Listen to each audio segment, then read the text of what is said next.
आज मी पुरणपोळीचं पुरण करणार आहे। उद्या होळी आहे, सगळ्यांच्या घरी पुरणपोळीच बनते। आज मी पण पुरण करून ठेवणार आहे, तर ते मी कसं करणार आहे ते तुम्हाला दाखवणार आहे। चला मग बघूया कसं करायचं। चणा डाळ घेतली आहे इथे मी, या वाटीनी 2 ते 3 वाट्या चणा डाळ घेणार आहे। जेवढं तुम्हाला करायचं त्या हिशोबाने डाळ घ्यायची।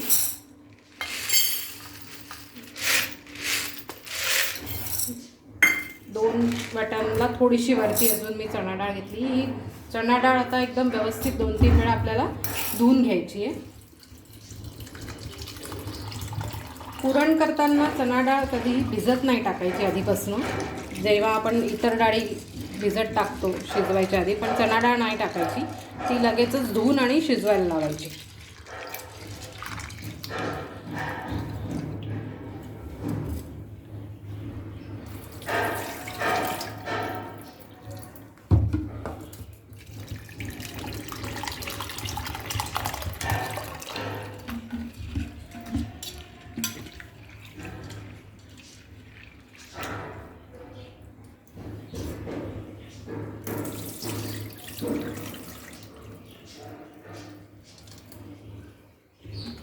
आता ही डाळ मी स्वच्छ धुवून घेतली आहे। आता हिला मी शिजवायला लावणार आहे। हे मी 2 भांड्यात लावणार आहे, कारण माझी डाळ थोडी जास्त आहे, एका ह्याच्यात मग ती दाटेल, थोडीशी वेगळी लावते। आणि तुम्ही डायरेक्ट कुकरला पण लावू शकता, पण त्याच्यामध्ये मग जर पाणी बाहेर आलं तर पूर्ण कुकरच खराब होतो, म्हणून मी भांड्यात लावणार आहे या प्रकारे।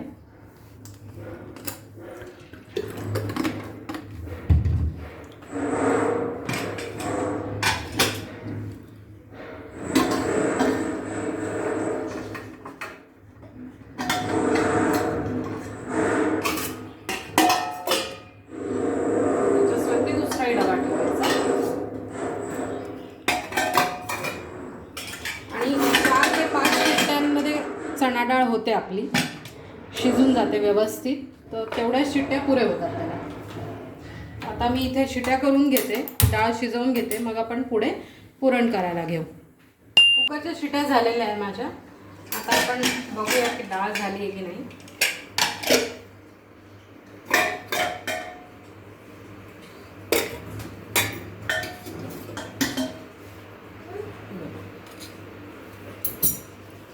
एकदम व्यवस्थित डाळ शिजली आहे बघा, दाबल्यावर लगेच ती मॅश होते, इतपत आपली डाळ शिजली पाहिजे।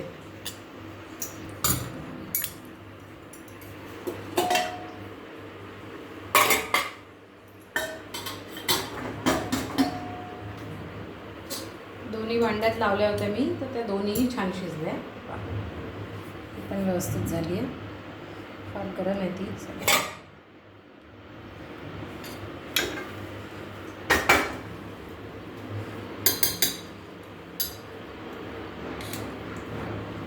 आता या डाळीमध्ये ना थोडंसं एक्स्ट्रा पाणी, तर ते काढून घ्यायचं। एखादी चाळणी घ्यायची आणि त्याच्यात डाळ काढून, कारण जर पाणी जास्त असलं ना मग ते पुरण बनवायला वेळ लागेल।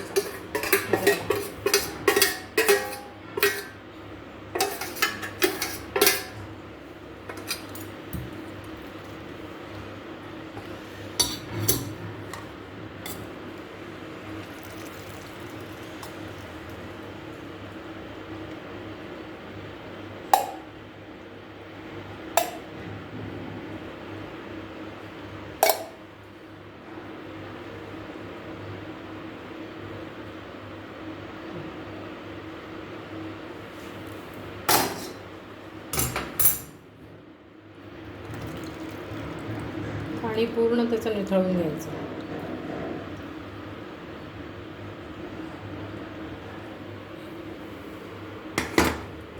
आणि आता एक मोठं भांडं घ्यायचं। या प्रकारे पुरणाचं यंत्र येतं, तुम्ही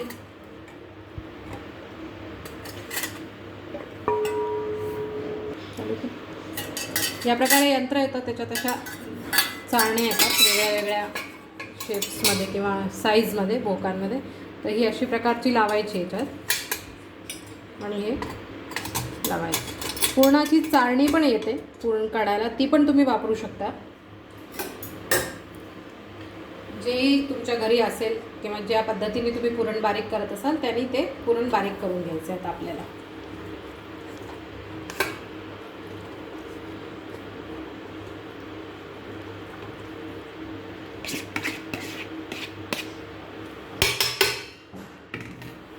असं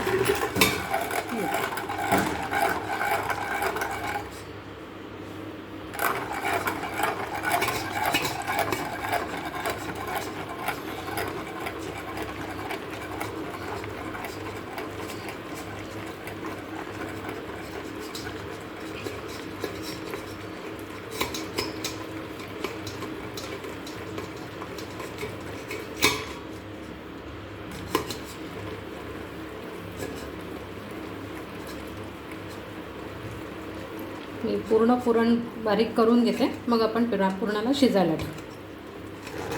तर बघा सगळी डाळ मी यंत्रातनं काढून घेतली आहे, बारीक करून घेतली आहे. तुम्ही बघू शकता की एकदम छान झाली.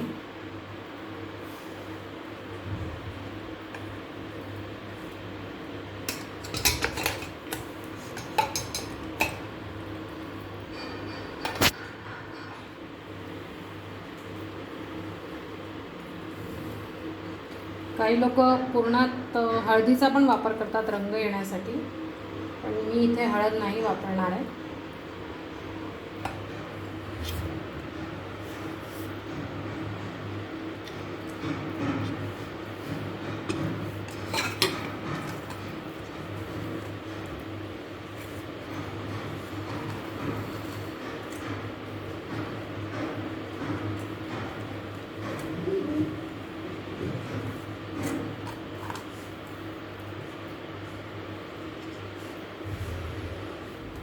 ही आता डाळ मी एका कढईत घेतली आहे, तुम्ही मोठ्या पातेल्यात घेऊ शकता, कशातही घ्यायच्या. आता ही डाळ माझी 2 वाट्याला थोडीशी जास्त होती, 2 वाटी आणि थोडीशी अजून घालते, तर मी ह्याला जवळजवळ 4 वाट्या साखर घालते. एका वाटी चण्याच्या डाळीला 2 वाट्या साखर हे प्रमाण आहे. तर आता मी साखर घालते याच्यामध्ये.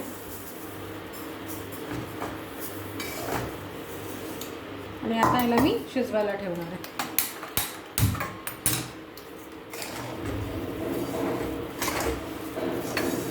बरेच लोक गुळाचंही पुरण करतात, पण आमच्याकडे आम्ही साखरेचंच पुरण करतो.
साखर विरघळायला सुरुवात झाली आहे. जशी जशी साखर विरघळेल ना, ते खदकायला सुरुवात होईल, तेव्हा थोडंसं सावकाश करायचं, कारण ते अंगावर उडतं, त्यामुळे आपल्याला चटका वगैरे लागू शकतो. त्यामुळे थोडंसं सावकाश करायचं, लक्ष देऊन करायचं.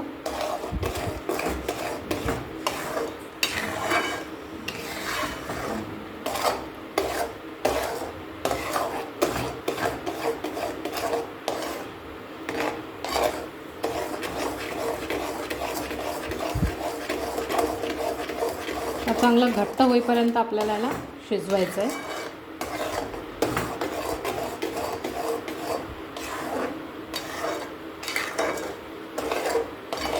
बघा आता हे इतकं पातळ झालं आहे साखर टाकल्याने. तर ह्याला जसं जसं आपण शिजवू तसं तसं हे घट्ट होईल.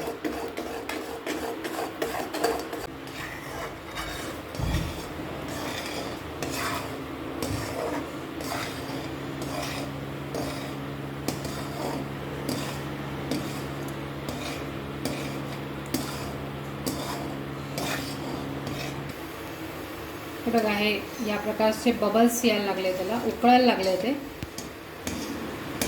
हे उडू शकतं अंगावर. त्यामुळे तुम्ही असं एखादं ताट ठेवू शकता. जर तुम्ही फुल याच्यावर करत असाल ना, तर ताट ठेवून द्यायचं थोडा वेळ, पण मधून हलवायचं, लक्ष द्यायचं, कारण पुरण लागलं नाही पाहिजे आपलं. जर तेच खालतूनच जळलं तर पुरणालाच जळायची वास येईल. हे बघा, आता पुरण जे आहे ते घट्ट होत आलं आहे. आता मी याच्यात घालते 1 चमचा वेलची पूड आणि 1 चमचा जायफळ पूड. व्यवस्थित मिक्स करून घ्यायचं आपल्याला.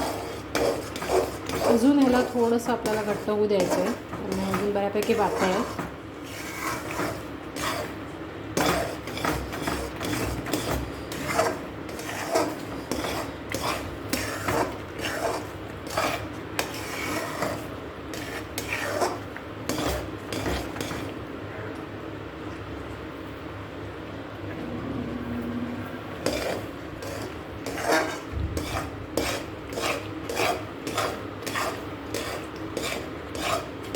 जसं जसं ते घट्ट होतं ना, तसं ते खालती लागायलाही सुरुवात होते.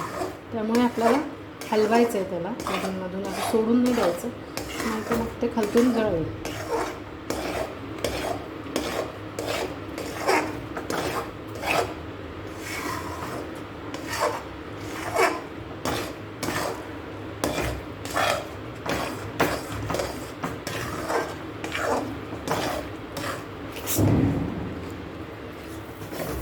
आता पुरण आपलं झालं आहे की नाही हे माहिती करण्यासाठी एक सिंपल ट्रिक आहे. ती म्हणजे जे आपण हे उचटणं घेतो ना हलवायसाठी, ते असं उभं करून बघायचं. ते जर पडतं आहे म्हणजे अजून आपलं पुरण रेडी नाही आहे. जे पहिल्यांदा पुरण करतात आहे किंवा नवीनच करायला लागले, त्यांच्यासाठी हे ट्रिक एकदम सोपी आहे माहिती करून घ्यायची. जेव्हा ते पुरण व्यवस्थित होईल तेव्हा हे उलटणं असं उभं केलं ना की ते पडणार नाही. आत्ता हे सध्या पडतं आहे, तुम्ही बघा. त्यामुळे अजून याला आपल्याला थोडंसं आटवायचं.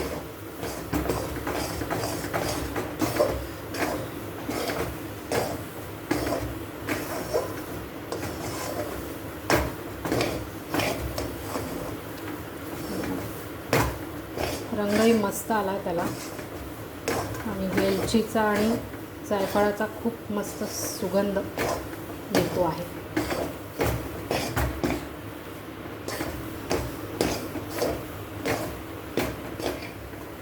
आता आपलं हे पुरण मस्त झालं, एकदम पूर्ण झालं आहे.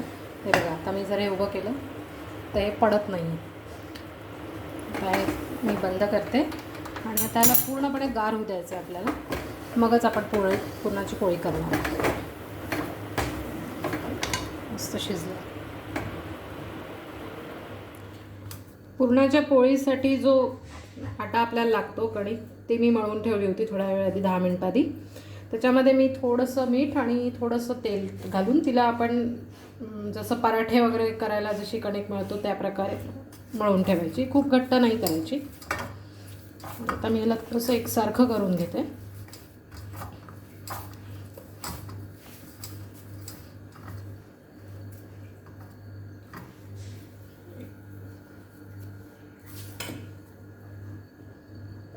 गोळा घेऊन त्याला थोडंसं हाताने असं वाटीसारखं करून घ्यायचं. आणि इथे तुम्ही पहा, माझं पुरण एकदम छान झालं आहे. बिलकुल पण हाताला चिटकत नाही, असा गोळा होतो आहे छान. हे पहा, त्याच्यात भरायचं आहे आणि याला व्यवस्थित पाक करून घ्यायचं आहे.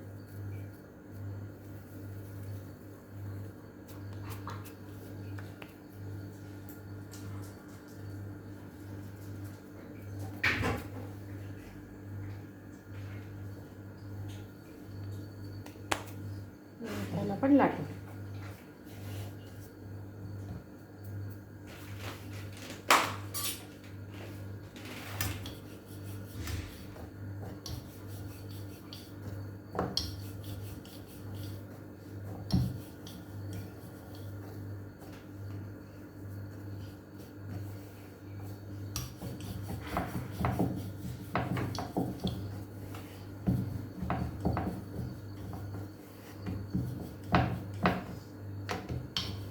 पोळी किती मोठी करायची ते आपण आपल्या हिशोबाने करायचं, छोटी मोठी.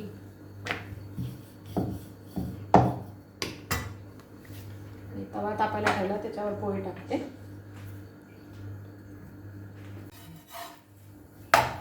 एका बाजूने थोडी शेकली गेली आहे ती, दुसऱ्या बाजूने पण शेकून घेऊ. आणि मग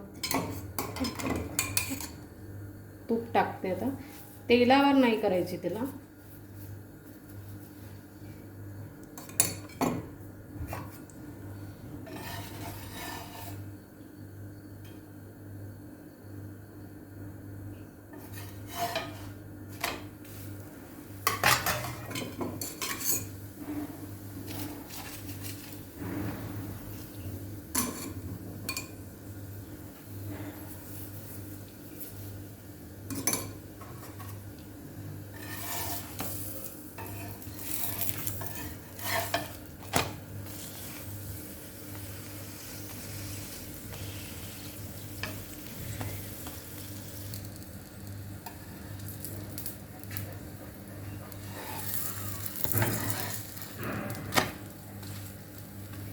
वाव! आता ही झाली, काढून घेते. एक अजून करते. बरेच लोक तेलाचाही वापर करतात ह्याच्यामध्ये, पण तुपावरच खूप छान लागते ही.